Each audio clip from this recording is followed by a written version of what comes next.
Hello everyone. In today's lecture, we will discuss about fixed type array in Python.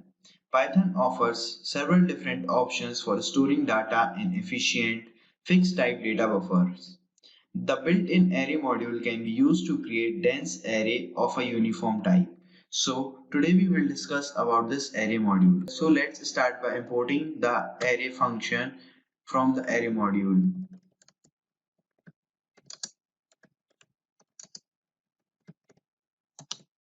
Now creating the object of this array by calling the array method.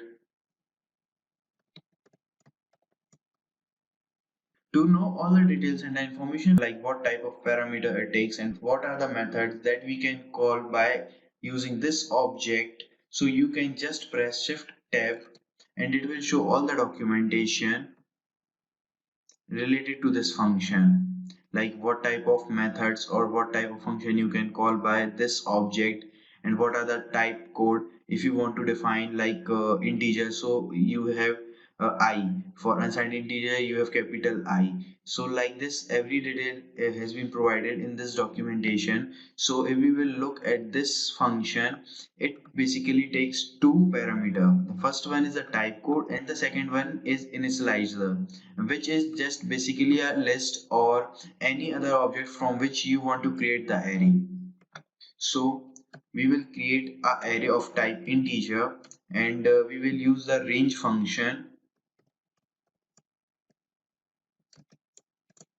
So we have created the array object. Now we will check what is the content of this object. So we can see that it is of type integer and it contains the value from 0 to 9. So now let's explore what type of methods we can call by using this object array. So if you will press tab, so you will get the list of all the methods or the function that you can call using this array object. So if you want to pop any element, like we know that 0 is present in this array, so we can pop it using the pop function and now we will check. So we will find that there is no 0 and any other function that we can explore is append. If you want to append any value 15 so you can just call the append method and pass the value which you want to append in this array and then you can again check. So now 15 is present in the array.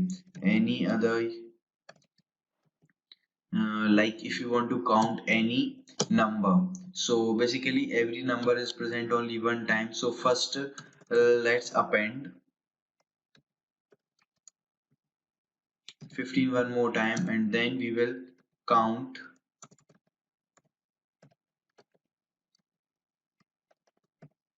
15. So it returned the value 2. So 15 is present two times, like 15 is present two times. So this Python array objects provide efficiency storage of array based data. NumPy adds to this efficiency operation on that data. We will explore these operations in upcoming videos. In the next video, we will start with demonstrating several ways of creating array using NumPy. Thank you.